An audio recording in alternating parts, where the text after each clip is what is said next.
Hello बच्चों, तो कैसे हैं आप सब। उम्मीद करती हूँ कि आप सभी बहुत ही बढ़िया होंगे। तो चलिए बच्चों, आज हम शुरू करते हैं अपना चैप्टर नंबर 4, ठीक है, जो कि हमारी नवोदय की प्रवेश परीक्षा में आने वाला है। तो मैथ्स का चैप्टर नंबर 4 का नाम क्या है, गुणनखंड एवं गुणज उनके गुणों सहित, ठीक है। तो इसका एक लेक्चर मैं पहले से ही डाल चुकी हूँ अपनी यूट्यूब चैनल पर। तो उस लेक्चर को देखने के बाद ही इस लेक्चर को देखना, क्योंकि अगर आप उस लेक्चर को देखकर नहीं आते हो तो आपको आगे का ये जो मैं पढ़ा रही हूँ वो समझ में नहीं आएगा, ठीक है। तो जब मैंने कल पढ़ाया था तो वहां पे मैंने पूरा चैप्टर कवर करा दिया था। ओनली 2 टॉपिक बचे थे, ठीक है। 2 टॉपिक कौन कौन से बचे थे, एक तो बचा था हमारा कॉमन मल्टीपल्स, ठीक है, एंड दूसरा बचा था हमारा प्राइम फैक्टर, ठीक है। कॉमन मल्टीपल्स को हिंदी में बच्चों क्या बोलते हैं, उभयनिष्ठ गुणज बोलते हैं, ठीक है, उभयनिष्ठ गुणज, ठीक है। अब यहाँ पे इसकी डेफिनेशन दे रखी है, ठीक है, परिभाषा क्या दे रखी है, पहले परिभाषा देख लो, उसके बाद मैं आप लोगों को समझाऊंगी कि एक्चुअल में कॉमन मल्टीपल्स होता क्या है, ठीक है। What is the common multiples, मतलब कि उभयनिष्ठ गुणज क्या होता है, ठीक है। तो ये देखो, अंकगणित में, ठीक है, अंकगणित को हम इंग्लिश में बोलेंगे अर्थमेटिक, ठीक है, अर्थमेटिक। और अंकगणित में 2 पूर्णांकों का मतलब क्या होगा बच्चों, इंटीजर, क्या होगा, इंटीजर्स, ठीक है। ए एवं बी का एलसीएम उस सबसे छोटी धनात्मक मतलब कि पॉजिटिव पूर्णांक संख्या को कहते हैं जो ए तथा बी, ठीक है, ए तथा बी दोनों से विभाजित हो। इनके कहने का मतलब बच्चों क्या है, इनके कहने का मतलब है विभाजित यानी कि डिवाइड हो, ठीक है। तो इनके कहने का मतलब है, जैसे एग्जांपल से समझाती हूँ मैं आपको, एक एग्जांपल लेते हैं, ठीक है। एग्जांपल ले लिया 3 और 4, ठीक है। 3 और 4 में हमें कॉमन मल्टीपल्स को निकालना है, ठीक है। अब देखो 3 की टेबल काउंट करो, जब 3 की टेबल काउंट करेंगे, क्योंकि मल्टीपल्स क्या होते हैं बच्चों, मल्टीपल्स क्या होते हैं, जो भी संख्या दे रखी है, ठीक है, उनको क्या करना है, नेचुरल नंबर के साथ प्रोडक्ट करना है, ठीक है। नेचुरल नंबर तो आपको पता होगा ना, प्राकृतिक संख्याएं जो हमारी 1 से शुरू होती हैं, ठीक है, उनके साथ इनका प्रोडक्ट करना है, मतलब कि गुणनफल करना है, ठीक है। तो देखो 3 एकम 3, 3 दूनी 6, 3 तिया 9, 3 चौक 12 एंड डैश डैश डैश, ऐसे ये आगे तक चलता रहेगा, ठीक है। और ये इन्फिनिटी तक जाएगा, मतलब अनंत तक होगा, मतलब कि इसकी कोई लिमिट नहीं है, ठीक है, ये इनफाइनाइट होगा, ठीक है। ऐसे ही 4 का टेबल पढ़ेंगे तो 4 एकम 4, 4 दूनी ये हो जाएगा 4 एकम 4, 4 दूनी 8, 4 तिया 12, 4 चौक 16 and dash dash dash infinity तक, मतलब कि अनंत तक, ठीक है बच्चों, अनंत तक। अब देखो बच्चों, इसमें पूछ रहा है कॉमन मल्टीपल। कॉमन का मतलब क्या होता है, कॉमन को हिंदी में उभयनिष्ठ बोलते हैं। एंड कॉमन का मतलब होता क्या है बच्चों, कि अगर हमें कोई 2 चीजें दे रखी हैं, उनमें दोनों में से कौन सी चीज मिलती जुलती है, मतलब मिलती जुलती नहीं है, एग्जैक्ट कौन सी चीज सेम है, वो हमारी कॉमन होती है, ठीक है।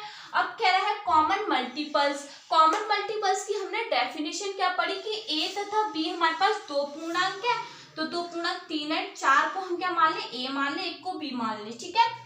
उसका एलसीएम मतलब कि लीस्ट कॉमन मल्टीपल, मतलब कि कॉमन मल्टीपल ही कह रहा है, ठीक है। कॉमन मल्टीपल उस सबसे छोटी पॉजिटिव इंटीजर संख्या को कहते हैं जो ए तथा बी दोनों से विभाजित हो। अब कह रहा है सबसे छोटी। अब देखो बच्चों, ये क्या है, ये इसमें आप लोगों को कॉमन कुछ नजर आ रहा है, इसमें कॉमन क्या है बच्चों, इसमें 12 कॉमन है, ठीक है, 12 क्या होगा, इसमें कॉमन होगा, ठीक है। ऐसे ही जब हम आगे तक चलते जाएंगे, आगे कुछ और भी लिख देती हूँ थोड़ी बहुत, ठीक है। तो ये 3 चौक 12, 3 पंजे 15, 3 छंग 18, 3 सत्ते 21 एंड 3 अट्ठे 24, ठीक है। और ये भी, और 4 एकम 4 दूनी 8, 4 तिया 12, 4 चौक 16 और 4 पंजे 20 और 4 छंग 24, ठीक है, डैश, ठीक है। तो देखो बच्चों, यहाँ पे क्या हुआ, यहाँ पे एक तो 12 कॉमन आ रहा है और दूसरा क्या आ रहा है, 24 कॉमन। ऐसे ही जब हम आगे तक चलते जाएंगे तो बहुत सारे टर्म्स ऐसे होंगे जो कि कॉमन आएंगे, ठीक है। तो इसमें एक तो 12 कॉमन आ रहा है और दूसरा क्या आ रहा है बच्चों, कॉमन आ रहा है, ठीक है। लेकिन डेफिनेशन क्या बोल रही है, डेफिनेशन कह रही है उस सबसे छोटी पॉजिटिव इंटीजर, सबसे छोटी पॉजिटिव इंटीजर इन दोनों में से कौन सी है बच्चों, इन दोनों में से सबसे छोटी पॉजिटिव इंटीजर हमारी 12 है, ठीक है। तो हमारा आंसर क्या होगा बच्चों, 12 होगा, 12 हमारा आंसर होगा, ना कि 12 एंड 24, ठीक है। 12 जो होगा वो हमारा आंसर होगा। तो आई होप आप लोगों को समझ में आ रहा होगा कि कॉमन मल्टीपल्स क्या होते हैं, उभयनिष्ठ गुणज क्या होते हैं, ठीक है। अब सेकंड टॉपिक की तरफ हम जा रहे हैं, ठीक है। सेकंड टॉपिक हमारा क्या था, तो सेकंड टॉपिक जो था वो है हमारा प्राइम फैक्टर, ठीक है। क्या है बच्चों, प्राइम फैक्टर। तो प्राइम फैक्टर, ठीक है, प्राइम फैक्टर, प्राइम फैक्टर्स को हम हिंदी में क्या बोलते हैं, हिंदी में बोलते हैं मुख्य गुणनखंड। क्या बोलते हैं बच्चों, मुख्य गुणनखंड, ठीक है, मुख्य गुणनखंड। और इसकी सबसे पहले तो डेफिनेशन क्या होती है, सबसे पहले हमें डेफिनेशन पता होना चाहिए, ठीक है, क्योंकि किसी भी चीज को पढ़ने के लिए सबसे पहले हमें क्या पता होना चाहिए, उसका बेसिक क्या होता है, ठीक है। तो इसकी डेफिनेशन क्या है कि किसी संख्या को, ठीक है, क्या है, किसी संख्या को अन्य संख्या, ठीक है, अन्य संख्या के गुणनफल में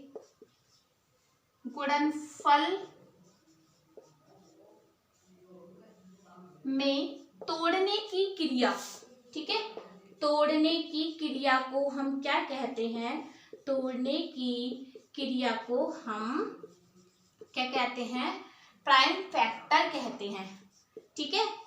तोड़ने की क्रिया को क्या बोलते हैं बच्चों, प्राइम फैक्टर, ठीक है। आई होप आप लोगों को समझ में आ रहा होगा क्या कह रही हूँ, किसी संख्या को अन्य संख्या के गुणनफल में तोड़ने की क्रिया को प्राइम फैक्टर कहते हैं, ठीक है। अब देखो बच्चों, प्राइम फैक्टर, अब हम एक एग्जांपल ले लेते हैं, ठीक है। एग्जांपल के लिए यहाँ पे बच्चों हम क्या लेते हैं, 28 यानी कि 28 लेते हैं, ठीक है। अब हम क्या देखेंगे, अब हम इसमें ये चेक करेंगे कि ये जो 28 है, ठीक है, उसे हम कैसे तोड़ मरोड़ कर लिख सकते हैं, कैसे करके इसे ब्रेक कर सकते हैं, ठीक है। तो देखो 28 को बच्चों अगर आप ऐसे लिखो 2 इंटू 2 इंटू 7, ठीक है, मतलब 2 दूनी 4 और 4 सत्ते 28, ऐसे लिख सकते हैं ना। देखो जब भी अगर हम तोड़ने की प्रोसेस करते हैं, ठीक है, तोड़ने की प्रोसेस जब भी हम कर रहे हैं तो हमेशा क्या करते हैं, सबसे छोटी वाली संख्या से शुरू करते हैं, ठीक है। अब देखो यहाँ पे हो जाएगा 2, 1 से तो करेंगे नहीं स्टार्ट, ठीक है, 2 इंटू 2 इंटू 7। तो अगर कोई पूछे कि 28 के प्राइम फैक्टर्स क्या होंगे, तो ये होंगे 2 इंटू 2 इंटू 7। ऐसे ही 12 है एग्जाम्पल। अब 12 को तोड़ो, ठीक है, छोटे छोटे पार्ट्स में तोड़ के देखो इसे, तो ये हो जाएगा 2, ठीक है, इंटू 3 इंटू 2, क्या हो जाएगा 2 3 6 दूनी 12, ठीक है।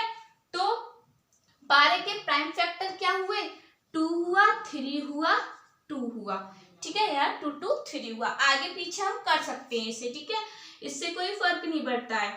अब हम ले लेते हैं यहाँ पर और 30 ले लेते हैं। अब देखो 30 2 की टेबल में भी आता है, ठीक है, वो सॉरी 2 इंटू कैसे करेंगे, 2 इंटू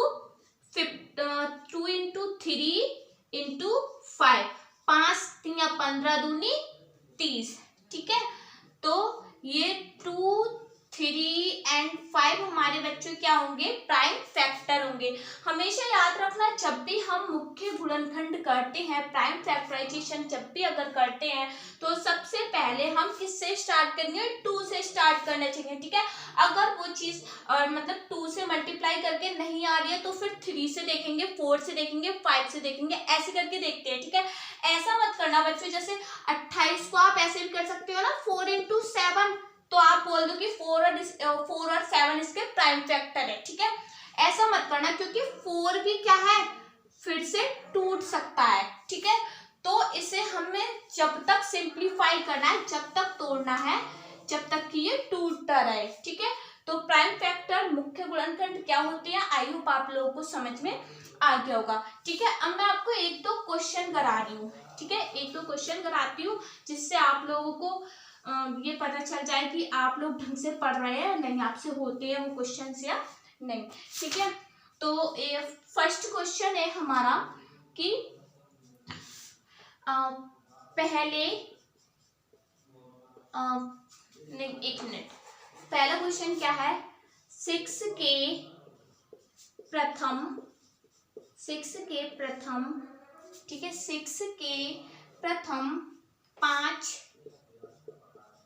गुणज का योग क्या होगा।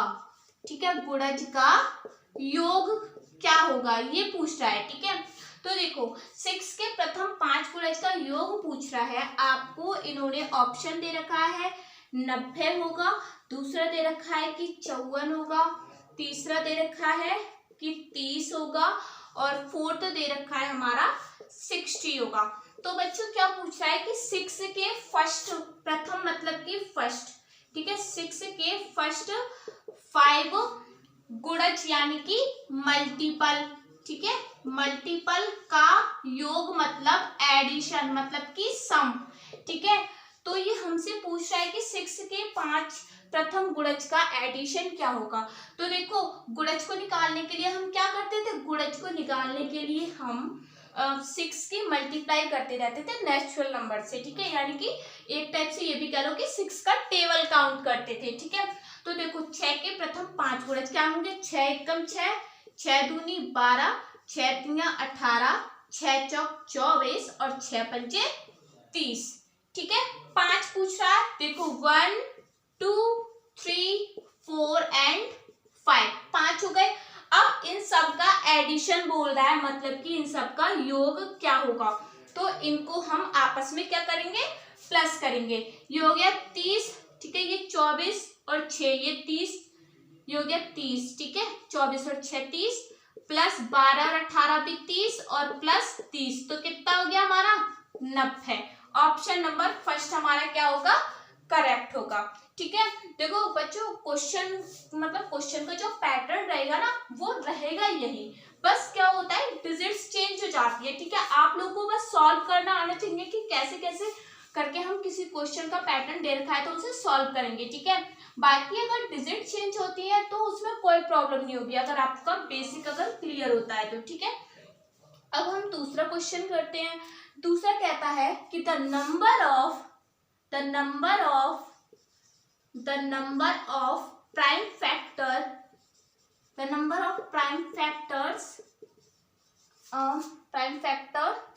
of 105 is, मतलब कि क्या कह रहा है कि 105 में प्राइम फैक्टर मतलब कि मुख्य गुणनखंड, ठीक है, मुख्य गुणनखंड की संख्या कितनी होगी, ये पूछ रहा है ना आप लोगों से। ठीक है, तो देखो 105 को बच्चों 105 को हम तोड़ेंगे, कैसे करके तोड़ेंगे, देखो 105 सबसे पहले 2 से, देखो 2 से कट रहा है, नहीं कटेगा ना 2 से।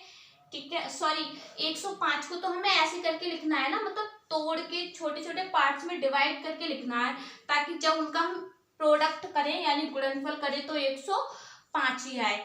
ठीक है, तो देखो कैसे, 2 से तो आएगा नहीं, ये कर दो 3 पंजे 15, 3 पंजे 15 और सत्ते 105, मतलब 5 या 15 सत्ते 105। ठीक है, ऑप्शन आपको दे रखा है 2 और 3 एंड 4 एंड फोर्थ ऑप्शन है 6।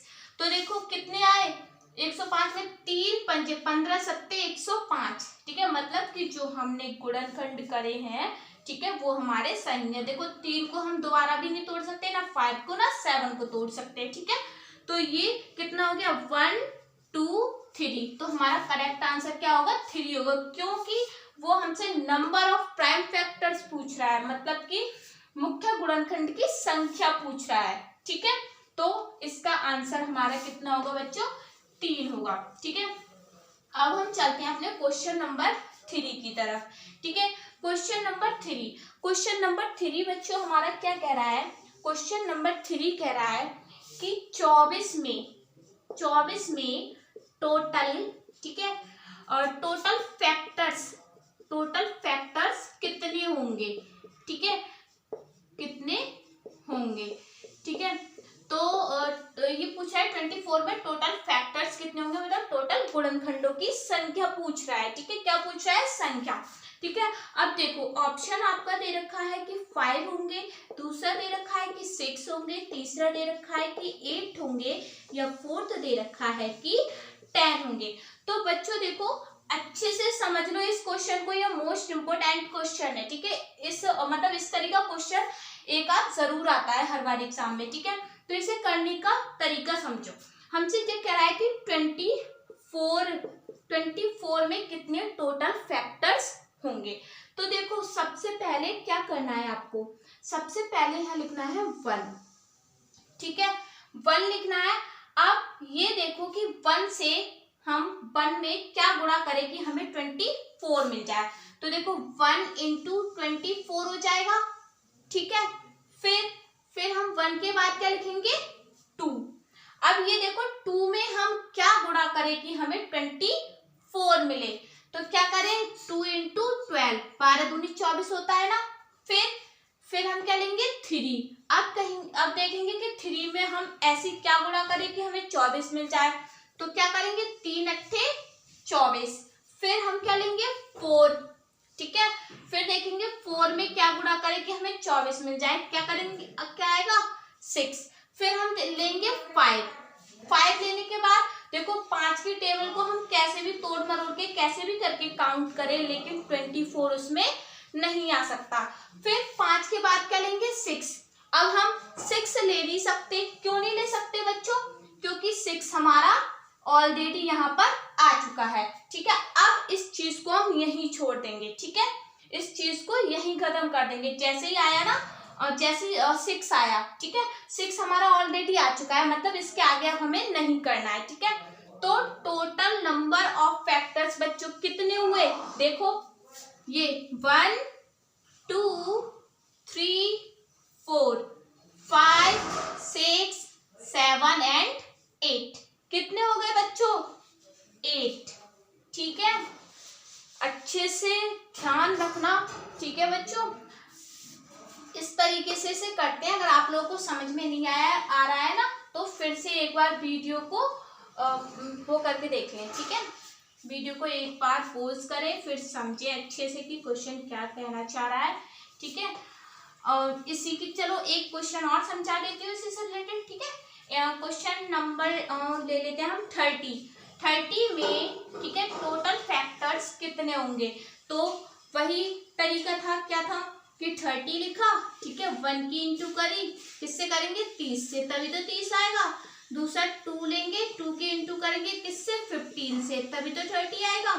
तीसरा क्या करेंगे हम? 3 लेंगे, 3 की इंटू किससे करेंगे? 10 से, तभी तो 30 आएगा। ठीक है, फिर 4 की इंटू किसी से भी करें 30 मिल ही नहीं सकता। 5 से करेंगे कितना आएगा? 6। फिर किससे करेंगे हम? 6 से। लेकिन बच्चों क्या बताया था मैंने पहले? 6 से यहाँ पर नहीं करी जाएगी इंटू। क्यों नहीं करी जाएगी? क्योंकि 6 ऑलरेडी आ चुका है। ठीक है, अब 6 ऑलरेडी आ चुका है, अब सीरीज को यही छोड़ देंगे। ठीक है, तो कितने हो गए टोटल? 1 2 3 4 5 6 7 एंड 8। तो हमारा इसमें आंसर क्या होगा बच्चों? 8 होगा। ठीक है, आई होप आप लोगों को बहुत अच्छे से समझ में आ गया होगा। ठीक है, अब हम चलते हैं अपने क्वेश्चन नंबर 5 की तरफ। क्वेश्चन नंबर 5 हमारा क्या है?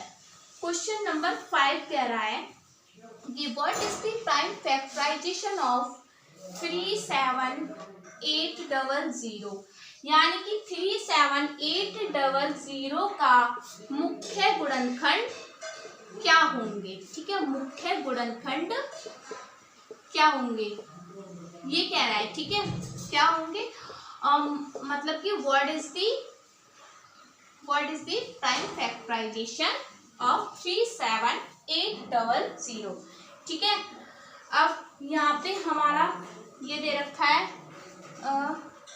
क्या देख रहा है 2 into 2 2 into 2 into 3 into 3 and into 5 into 5 into 7 and into 7। ठीक है, दूसरा क्या दे रखा है हमारा 2 into 2 into 2 into 3 into 3 into 3 and 5 into 5 into 7। ठीक है, और थर्ड हमारा दे रखा है, सॉरी बच्चों एक मिनट, एंड थर्ड हमारा क्या दे रखा है बच्चों, थर्ड दे रखा है हमारा 8 into 28 into 27 into 25 and into 7। ठीक है, इंटू 7, ये 25 है। एंड फोर्थ ऑप्शन हमारा दे रखा है 2 इंटू 4 इंटू 25 इंटू 27 इंटू 7। अब देखो बच्चों, इसका पूछ रहा है ना। अब देखो बच्चों, इसके लिए बहुत अगर हम करने बैठेंगे तो ये बहुत लंबा हो जाएगा। ठीक है, बहुत लंबी कैलकुलेशन हो जाएगी। इसके लिए हम क्या करेंगे, ऑप्शन से करके देख लो, क्योंकि ये इजी ट्रिक होती है बच्चों कि अगर हमारा क्वेश्चन बहुत ज्यादा लंबा हो रहा है ना तो हम ऑप्शन रखकर देख लेते हैं। ऑप्शन रख के क्या होता है बच्चों, थोड़ा इजी हो जाता है। ठीक है, ये तो देखो ऑप्शन रखने से कोई प्रॉब्लम थोड़ी होगी, इससे तो हमें साफ साफ पता चल जाएगा कि जिसका भी और जिसे भी सॉल्व करने के बाद ये आंसर आ रहा है वही हमारा करेक्ट ऑप्शन होगा। ठीक है, अब अगर इनके लिए तुम निकालने बैठ जाओ कि 2 इंटू 2 इंटू 2, तो ऐसे तो बहुत ज्यादा लंबा प्रोसेस हो जाएगा। ठीक है, तो इसे कैसे सॉल्व करेंगे बच्चों, देखो सबसे पहले तो 25 है ये, तो 25 5 इंटू 5 में डिवाइड हो सकता है, तो ये ऑप्शन हमारा नहीं होगा। मैंने क्या बोलता, सबसे सिंपलेस्ट फॉर्म लिखी होनी चाहिए। तीसरा, इसमें भी 25 है तो ये भी ऑप्शन नहीं होगा। बचा ऑप्शन नंबर 1 एंड 2। अब ये देख लो कि इनमें से किसे मल्टीप्लाई करके हमारा आंसर आ रहा है। तो देखो 2 दूनी 4, ठीक है, 4 इंटू 3 3 9 इंटू 9 इंटू 5 5 से 25 और 7 7 जा 49। ठीक है, 49, 9 पंजे 45, वो 4 9 36 और 6 पंजे 30, नहीं ये नहीं होगा। ठीक है, तो देखो बच्चों इसे करके देखते हैं। 4 9 से कितना आएगा 36 और फिर 25 से गुणा कर तो कितना हो जाएगा, ये 5 6 30, कैरी बचा 3 और 5 3 15 और 18 इंटू 2 छिक्का 18 और 2 3 6 और 1 7, कितना हो गया 0। ठीक है, 8 और 8 16, ठीक है, एंड 7 और 1 8 और 1 9, यानी आ गया 960। अब हम 960 की 49 से गुणा करेंगे, है ना। अब क्या आएगा 0, ठीक है, 9 छिक्का 54, हाथ से लगे 5, कैरी 5 बचा, 9 ने 81, 81 और 5 86 इंटू 0, 4 छंग 24, हाथ से लगे 2 और 4 नम 36 37 38, कितना आ गया 0 4 6 4 10, हाथ से लगा 1 8 8 16 और 1 17 और ये हो जाएगा, ये आ रहा है हमारा आंसर। ठीक है, इसे सॉल्व करने के बाद ये आंसर आ रहा है, इसका मतलब ये भी हमारा क्या होगा गलत होगा। बचा कौन सा, ये बचा, तो जो बचा वही क्या होगा हमारा सही होगा। ठीक है बच्चों, तो बच्चों आज के लिए बच्चों इतना ही काफी है। ठीक है, आगे का जो चैप्टर होगा चैप्टर नंबर 5 वो हम आपको कल से स्टार्ट कराएंगे। ठीक है, अच्छे से वीडियो को देखते रहिए, मेहनत करते रहिए। Okay, thank you, bye.